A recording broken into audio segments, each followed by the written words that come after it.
को कुछ ऐसा दिखाई दे रहा है, दुनिया के सबसे बड़े अखबारों को ऐसा दिखाई दे रहा है ताकि वो दुनिया को प्रेरित कर सकें, उससे दुनिया को बता सकें। ये हमारे लिए गर्व की बात है। अभी मैं ये देख रहा था कि इसी न्यूयॉर्क टाइम्स के फ्रंट पेज पे करीब 1.5 साल पहले ये तस्वीर छपी थी, आपने भी देखा होगा, जिसमें कोविड के दौरान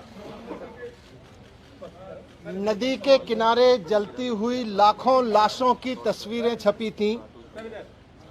कोविड के दौरान लाखों लाशें मां गंगा के किनारे पर किस तरह से गैर इंसानियत से जलाई गई थी, उसकी तस्वीर, उसकी खबर न्यूयॉर्क टाइम्स में छपी थी 1.5 साल पहले। जब ये खबर हमने देखी थी और देश के लोगों ने देखी थी, तो एक भारतीय के नाते थोड़ा अपने आप पे शर्म आई थी, अपनी गवर्नेंस पे शर्म आई थी, अपने मॉडल पे शर्म आई थी। दुनिया में कोविड हैंडल हो रहा था लेकिन हम ऐसे हैंडल कर रहे थे, इस पे शर्म आई थी कि भारत में कोविड ऐसे हैंडल हो रहा है। कल जब ये खबर छपी तो एक भारतीय के नाते सबको गर्व हुआ कि भारत में एजुकेशन का ऐसा मॉडल है जिसको न्यूयॉर्क टाइम्स जैसे अखबार फ्रंट पेज पे लीड स्टोरी बना बना के पूरी पिक्चर और पूरी स्टोरी छाप रहे हैं, इतना बड़ा आर्टिकल छाप रहे हैं। ये मेरे लिए भी गर्व की बात है, लेकिन मैं बहुत विनम्रता के साथ कहना चाहता हूं कि ये खबर मेरी उपलब्धि नहीं है। ये खबर मेरी वजह से नहीं छपी कि मैंने कुछ ऐसा कर दिया जिसकी तारीफ हो रही है। ये एक्चुअली दिल्ली के टीचर्स की तारीफ है। तो आज जब न्यूयॉर्क टाइम्स के फ्रंट पेज पे दिल्ली के टीचर्स का काम छप रहा है और सारी दुनिया उनकी तारीफ कर रही है, तो मैं दिल्ली के टीचर्स को बहुत बहुत बधाई देना चाहता हूँ। मैं उनको कहना चाहता हूँ कि इसी तरह से लगे रहिए।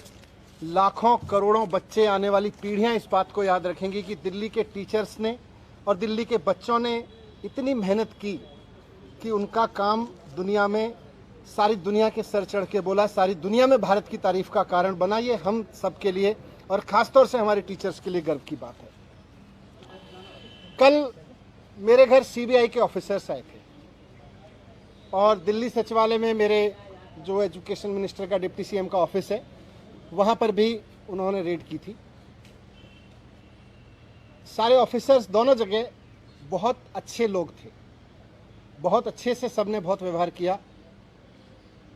उनको ऊपर से ऑर्डर्स हैं, उसकी तामील उनको करनी है। जो भी उनसे सही गलत कराया जा रहा है वो ऊपर के ऑर्डर से कराया जा रहा है। लेकिन मैं व्यक्तिगत रूप से खुद और अपने परिवार की तरफ से उन तमाम सीबीआई ऑफिसर्स का बहुत धन्यवाद करना चाहता हूं, जिन्होंने कल बहुत अच्छे से मेरे परिवार के साथ व्यवहार करते हुए मेरे घर को सर्च किया। और मुझे व्यक्तिगत रूप से उनसे मिलके अच्छा लगा। सीबीआई कोई अपने घर पे नहीं चाहता है, लेकिन अच्छे लोग थे, अच्छा लगा।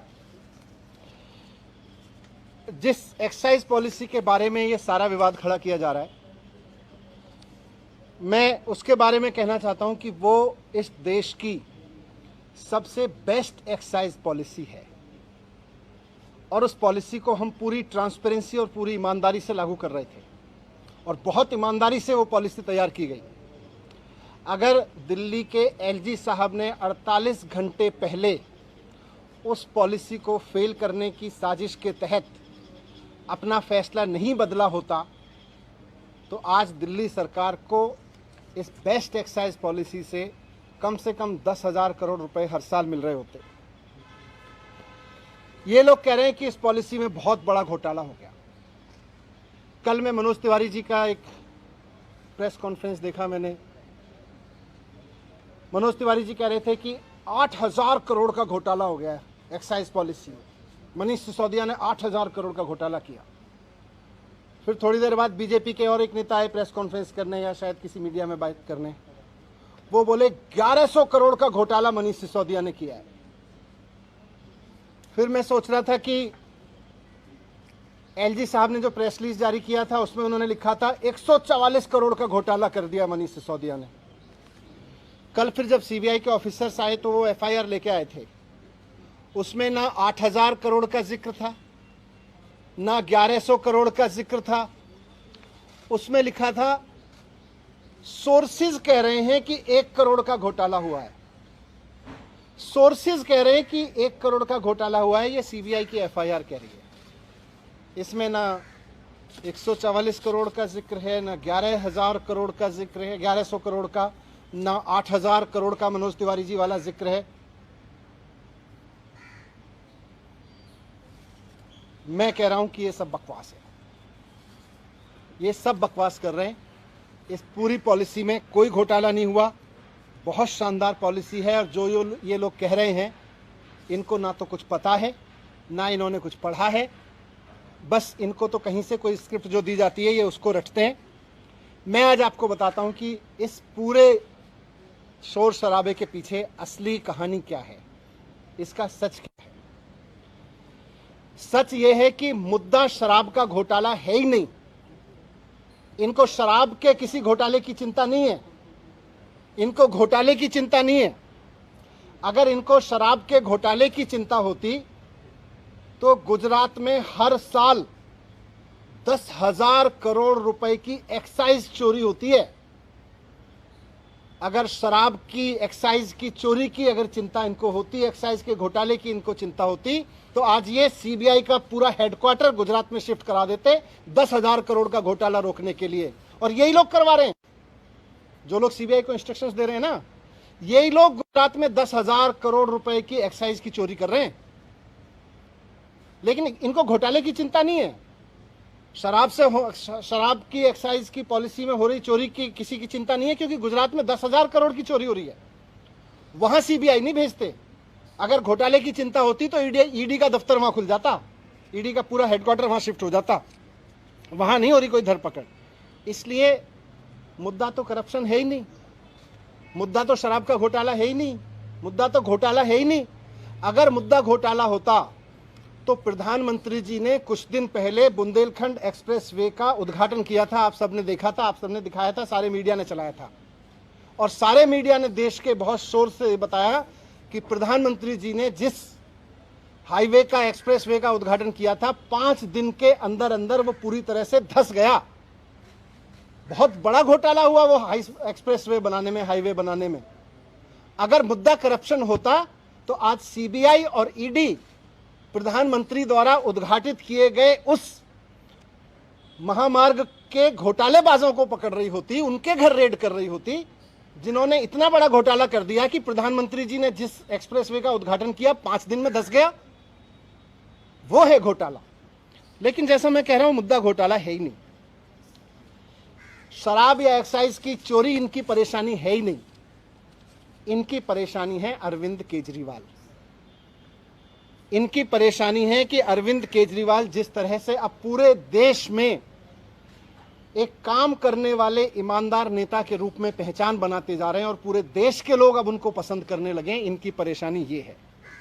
और पंजाब के बाद तो पूरे देश में अरविंद केजरीवाल जी को एक राष्ट्रीय विकल्प के रूप में देखा जाने लगा है, इनकी परेशानी ये है। ये जो पूरी कार्रवाई मेरे खिलाफ हो रही है, ये जो पूरी कार्रवाई मेरे दफ्तर में हो रही है, मेरे घर में रेड डाली जा रही है, ये हो ही इसलिए रही है कि अरविंद केजरीवाल जी को रोकना चाहते हैं। ये अरविंद केजरीवाल जी को रोकने की जो साजिश रची जा रही है उसी स्क्रिप्ट का हिस्सा है। आप सब जानते हैं, देश जानता है कि अरविंद केजरीवाल जी की सबसे बड़ी ताकत है कि वो एक बहुत कट्टर ईमानदार नेता है। अरविंद केजरीवाल जी की दूसरी सबसे बड़ी ताकत है कि उनको काम करना और काम करवाना आता है। उनको दिल्ली का एजुकेशन ठीक करके उन्होंने दिखा दिया कि एजुकेशन कैसे ठीक होता है, उन्होंने हेल्थ ठीक करके दिखा दिया कि हेल्थ सिस्टम कैसे ठीक होता है। आज दुनिया भर में मैंने दिखाया आपको, आज अरविंद केजरीवाल जी की वजह से दुनिया भर में भारत का नाम रोशन हो रहा है। इसलिए आज ये इत्तेफाक नहीं है कि हेल्थ और एजुकेशन पर दुनिया भर में भारत का नाम रोशन करने वाले अरविंद केजरीवाल जी के हेल्थ मिनिस्टर के यहाँ छापे डाले जा रहे हैं, उनको जेल में डाला जा रहा है। उनके एजुकेशन मिनिस्टर के यहाँ छापे डाले जा रहे हैं, उनको मुझे जेल में डालने की तैयारी की जा रही है। मेरी गलती ये थोड़ी ना है, वो भी जानते हैं कि कोई भ्रष्टाचार नहीं हुआ, इनको पता है कि कोई भ्रष्टाचार नहीं हुआ, इसीलिए उलझुल बके जाते हैं। इनको, मैंने भ्रष्टाचार नहीं किया, मैंने सिर्फ इतना किया है कि अरविंद केजरीवाल जी का एजुकेशन मिनिस्टर हूं मैं, इसलिए ये कर रहे हैं, इसलिए ये साजिश रची जा रही है। इन्होंने पहले अरविंद केजरीवाल जी के हेल्थ मिनिस्टर को गिरफ्तार किया, फिर कल मेरे यहां रेड डाल दी, अब 2-4 दिन में मुझको भी गिरफ्तार कर लेंगे। तो हेल्थ और एजुकेशन मॉडल जो है अरविंद केजरीवाल जी का, इनका मकसद है कि उसको रोका जाए। मैं कहना चाहता हूं कि देश के प्रधानमंत्री नरेंद्र मोदी जी को पूरे देश ने इतना बड़ा जनमत दिया है, ये शोभा नहीं देता प्रधानमंत्री जी को, नरेंद्र मोदी जी को ये शोभा नहीं देता कि वो इस तरह की छोटी छोटी सोच रखते हैं कि कोई आदमी काम करे तो उसके हेल्थ के काम को रोक लो, एजुकेशन मिनिस्टर को जेल में डालो, हेल्थ मिनिस्टर को जेल में डालो क्योंकि वो अच्छा काम कर रहे हैं, क्योंकि सारी दुनिया में तारीफ हो रही है। अरविंद केजरीवाल जी में और नरेंद्र मोदी जी में मैं आज रखना चाहता हूं आपके सामने कि अरविंद केजरीवाल जी और नरेंद्र मोदी जी में यही फर्क है। केजरीवाल जी को अगर कोई अच्छा काम करते हुए दिखता है तो केजरीवाल जी उसकी प्रशंसा करते हैं, उससे प्रेरणा लेते हैं, उसकी तारीफ करके उसका हौसला बढ़ाते हैं और खुद उससे सीख के खुद करना चाहते हैं। मोदी जी का रुख यह है कि उनको अगर कोई अच्छा काम करता हुआ दिखता है तो वो उसके काम को रोकना चाहते हैं, उसके काम को साजिश के तहत रोक रोक के उसके लोगों को और उसको सीबीआई और ईडी का डर दिखा दिखा के उसको रोकना चाहते हैं। 2 दिन पहले अरविंद केजरीवाल जी ने make in India campaign launch किया। देश को नंबर 1 बनाना है, शिक्षा के जरिए, स्वास्थ्य के जरिए, रोजगार के जरिए। इस पे तो सारे देश को गर्व है। इस पे मोदी जी को भी गर्व होना चाहिए कि हमारे देश का एक मुख्यमंत्री make India number 1 campaign launch कर रहे हैं। हेल्थ और एजुकेशन के जरिए एक देश का विकास करने का विजन लेके चल रहे हैं। मोदी जी को तो इनको सपोर्ट करना चाहिए था। लेकिन जिस दिन अरविंद केजरीवाल जी ने मेक इंडिया नंबर 1 कैंपेन जारी किया, उसके 2 दिन के अंदर अंदर मोदी जी ने केजरीवाल जी के एजुकेशन मिनिस्टर के यहाँ पे सीबीआई की रेड करवा दी। केजरीवाल जी गरीबों के लिए, आम मिडिल क्लास आम आदमी के लिए काम करते हैं, उसके लिए सोचते हैं। मोदी जी केवल और केवल अपने कुछ करोड़पति अरबपति लोगों के लिए, अपने कुछ अरबपति दोस्तों के लिए सोचते हैं, उनके लिए काम करते हैं। केजरीवाल जी 24 घंटे देश के लिए सोचते हैं कि कैसे देश को आगे बढ़ाया जाए, कैसे सारे बच्चों को अच्छी शिक्षा दी जाए, कैसे किसी गरीब से गरीब आदमी का इलाज करवा दिया जाए। मोदी जी 24 घंटे ये सोचते हैं कि कौन से राज्य में पोजीशन की सरकार है, उसको पैसे देके या सीबीआई का डर दिखा के या ईडी का डर दिखा के कैसे उसको गिरा दिया जाए। मोदी जी 24 घंटे ये सोचते रहते हैं। जिस तरह से इन्होंने पिछले दिनों में पैसे के दम पे, ईडी के दम पे, सीबीआई के दम पे कई सरकारें गिराई हैं, आप सबने भी रिपोर्ट किया है। महाराष्ट्र में, गोवा में, तमाम बिहार में भी किया था इन्होंने, कर्नाटक में किया, मध्य प्रदेश में किया। पूरे देश के लोग इनसे अब दुखी हैं कि यार हम सरकार चुनते हैं, मोदी जी केवल 24 घंटे उसको गिराने में लगे रहते हैं। अरे आपको देश का प्रधानमंत्री बनाया, आप देश के लिए अच्छा सोचो। जिनको हमने राज्य के लिए किया है उसको राज्य के लिए अच्छा सोचें। मोदी जी केवल सीबीआई, ईडी, पैसा सब लगा के, साम दाम दंड भेद लगा के केवल सरकारें गिराने का 24 घंटे सपना देखते हैं। उसके अलावा मोदी जी को कोई सपना ही नहीं आता आजकल। मैं आज आपके सामने कहना चाहता हूं कि 2024 का चुनाव आम आदमी party versus Bharatiya Janata party होने जा रहा है। अब तक लोग पूछते थे कि मोदी वर्सेस हु। अब पूरे देश में माहौल बन रहा है कि मोदी जी नहीं चाहिए, अरविंद केजरीवाल जी को एक मौका देना है, एक मौका अरविंद केजरीवाल जी को देना है। अब ये बात पूरे देश से गूंजने लगी है। पूरा देश आज अरविंद केजरीवाल जी के साथ चल रहा है, इसलिए मोदी जी आज रोकना चाहते हैं। आज से 3-4 दिन के अंदर, हो सकता है आज, कल, परसों में, कभी भी ये सीबीआई, ईडी भेज के मुझे भी गिरफ्तार कर लेंगे, कई सारे और आप नेताओं को भी गिरफ्तार कर लेंगे। लेकिन मैं कहना चाहता हूं कि हम भगत सिंह के फॉलोअर हैं। हम अपने आप को भगत सिंह की संतान मानते हैं। हम डरने वाले नहीं हैं तुम्हारी सीबीआई से, तुम्हारी ईडी से, तुम्हारे पैसे के आगे बिकने वाले नहीं हैं। हमको नहीं तोड़ पाओगे तुम, हमको नहीं झुका पाओगे। आज मैं कह रहा हूं, हम देश के लिए जान भी कुर्बान करेंगे, हम देश के लिए जेल भी जाएंगे, लेकिन लाखों बच्चों का भविष्य संवारना बंद नहीं करेंगे। करोड़ों लोगों के इलाज के लिए काम कराना बंद नहीं करेंगे। आज हमारे साथ अरविंद केजरीवाल जी के साथ लाखों बच्चों की दुआएं हैं, करोड़ों लोगों की दुआएं हैं, करोड़ों पेरेंट्स की दुआएं हैं। हम आपसे डरने वाले नहीं हैं। अगला चुनाव तो अब मोदी वर्सेस अरविंद केजरीवाल होकर रहेगा। धन्यवाद। मनीष जी, जब आप ये बात कर रहे हैं तो सवाल ये उठते हैं कि रेड जो हुई वो एक्साइज पॉलिसी को लेकर हुई और आप एजुकेशन और हेल्थ पे चले जाते हैं। ये नहीं बता रहे हैं कि आपने जो पॉलिसी में लास्ट में बंद करके पुरानी पॉलिसी को शुरू किया, उससे आपको अगर फायदा था तो आपने बदली क्यों? देखो, मैं भी बोला कि मुद्दा तो एक्साइज पॉलिसी या भ्रष्टाचार है ही नहीं। नहीं तो अगर एक्साइज पॉलिसी का भ्रष्टाचार होता तो आज गुजरात में रेड हो रही होती। हुज ट्रेजेडी हो गई गुजरात में। कौन कर रहा है वहां पे? सीबीआई रेड नहीं कर रहे, वहां पे ईडी रेड नहीं कर रही, यहाँ पे हो रही है ईडी सीबीआई रेड।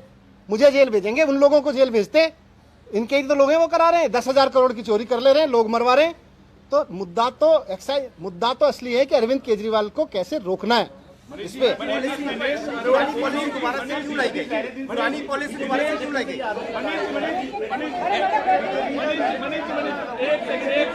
बीजेपी पहले दिन से ये आरोप लगा रही है कि 144 करोड़ रुपए जो हैं धारकों के रिफंड किए गए, और ये चीफ सेक्रेटरी की रिपोर्ट में भी ये वाली बात है जिसके मैं ये कह रहा हूं, ये सीबीआई की एफआईआर है। इसमें मनोज तिवारी के 8,000 करोड़ का घोटाला कहाँ है? इसमें बीजेपी के नेताओं के 1100 करोड़ वाला घोटाला कहाँ है जो कह रहे हैं? इसमें वो 140 करोड़ का घोटाला कहाँ है? बताएं। इसमें लिखा है कि सोर्सेज कह रहे हैं कि 1 करोड़ का घोटाला हुआ है। सीबीआई की एफआईआर में ये कहा है कि पब्लिक सर्वेंट ने इनसे पॉलिसी को बनाते हुए अंडू फेवर जो है मिडलमैन उनको, इसमें समीर महेंद्रू है, उसने जो एक पैसा ट्रांसफर किया 1 करोड़ रुपए, वो दिनेश अरोड़ा की आम आदमी पार्टी के लीडर का बड़ा करीबी है। क्या संबंध है? दिनेश अरोड़ा को जानते हैं? क्या ये क्या है? मैं तो कह रहा हूं, अगर मुद्दा घोटाला होता तो आज सीबीआई बड़े बड़े जो किंग पिंस 10,000 करोड़ का घोटाला कर रहे हैं उनके यहाँ बैठे होते। मेरे यहाँ किसी के यहाँ बैठे हैं, उनको भी पता है कि घोटाला नहीं है, बैठे हैं, ठीक है। Thank you.